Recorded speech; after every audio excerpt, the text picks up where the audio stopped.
ओम परमात्मने नमः। मेरे प्रिय बंधुओं, आप लोग ये समझने का प्रयास करिए कि आज हम लोग चर्चा करने वाले हैं वीर्य बचाने से हम लोगों के शरीर में लाभ क्या होता है। और शरीर में ही नहीं, हम लोगों के अंदर लाभ क्या होता है, हम लोगों में बदलाव क्या होता है, आत्मिक तौर पे, बौद्धिक तौर पे, मानसिक तौर पे और शारीरिक तौर पे वीर्य बचाने से हम लोगों के अंदर क्या बदलाव होते हैं, इस विषय पर आज हम लोग चर्चा करने वाले हैं। मेरे प्रिय बंधुओं, आप लोग भी आज इस समाज में देख ही रहे होंगे, हमारा देश आध्यात्मिक देश कहलाता है। इस देश में आज के बच्चे वीर्य नाश करने में बिल्कुल तुले पड़े हैं। कोई भी व्यक्ति वीर्य के विषय में जानता ही नहीं कि वीर्य हम लोगों के शरीर के लिए कितना अमूल्य वस्तु परमात्मा ने हम लोगों को भेंट किया है। आप ये समझने का प्रयास करिए कि जो व्यक्ति वीर्य को बचाएगा वो वीर्य नाश करने वाले व्यक्ति से अलग कैसे होगा, उन्हें बदलाव क्या होगा उनमें, जिससे वो वीर्य को बचाएं। तो सर्वप्रथम आप ये समझिए कि जो व्यक्ति वीर्य को बचाएगा, मेरे प्रिय बंधुओं, वो व्यक्ति अन्य व्यक्तियों से श्रेष्ठ होने लगेगा। वो व्यक्ति अन्य व्यक्तियों से निश्चित तौर पर श्रेष्ठ होने लगेगा और इतना श्रेष्ठ होगा कि जो व्यक्ति वीर्य नाश कर रहा है उनके सामने आंख मिलाकर बात तक नहीं कर सकता। आप ये समझने का प्रयास करिए, आपका शारीरिक रूप से बल इतना बढ़ेगा मेरे प्रिय बंधुओं, जिसकी आप कल्पना नहीं कर सकते।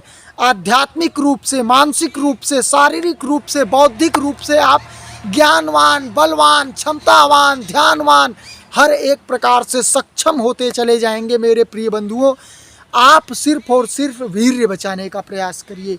वीर्य बचाने का प्रयास अर्थात ब्रह्मचर्य पालन। वीर्य बचाने वाला व्यक्ति, उनके चेहरे पर तेज आपको दिखेंगे, उनके चेहरे पर आपको तेज दिखेंगे, उनके वाणी में ओजस्विता, तेजस्विता आपको दिखेगी। जो व्यक्ति उनसे बात करेंगे उनसे प्रभावित होंगे। आप ये समझने का प्रयास करिए मेरे प्रिय बंधुओं, अगर आप माता पिता हैं तो आप अपने बच्चों को ब्रह्मचर्य की शिक्षा दीजिए। वीर्य के विषय में ज़रूर बताइए कि ये वीर्य हम लोगों के लिए कितना लाभदायक है, और अगर हम इसे वैसे ही बर्बाद कर रहे हैं जैसे सभी लोग संसार के बर्बाद करने में लगे हुए हैं, काम वासना में पड़कर, तो निश्चित तौर पर आप वैसे ही रह जाएंगे जैसे 90% लोग गरीबी रेखा से नीचे जीवन यापन करने के लिए मजबूर हैं। आप ब्रह्मचर्य का पालन करिए मेरे प्रिय बंधुओं, आप लोगों के अंदर काफ़ी बदलाव आएंगे।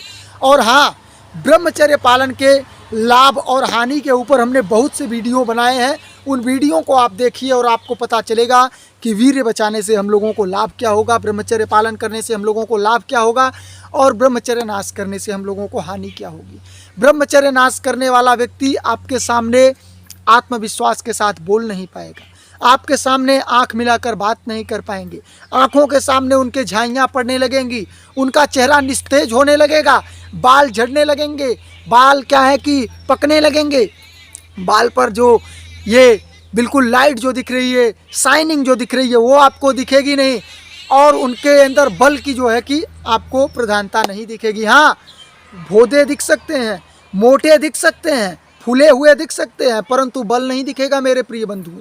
ये समझने का प्रयास करिए, बल उन्हीं में होगा जो वीर्य को बचाएंगे, ब्रह्मचर्य का पालन करेंगे। मेरे प्रिय बंधुओं, क्या आप लोग ब्रह्मचर्य का पालन करेंगे? क्या आप वीर्य को बचाएंगे? ये ज़रूर कमेंट में हमें बताइएगा। आप लोगों का ब्रह्मचर्य पालन में स्वागत है। आप लोग हमारे चैनल से जुड़िए और ब्रह्मचर्य का पालन आज से ही शुरू करिए। आज से ही आप बताइए कि हम कितने दिनों तक ब्रह्मचर्य का पालन करेंगे और कितने लंबे समय तक इसे लेकर चलेंगे, ये ज़रूर बताइएगा। बहुत बहुत धन्यवाद आप सभी का। ओम परमात्मने नमः।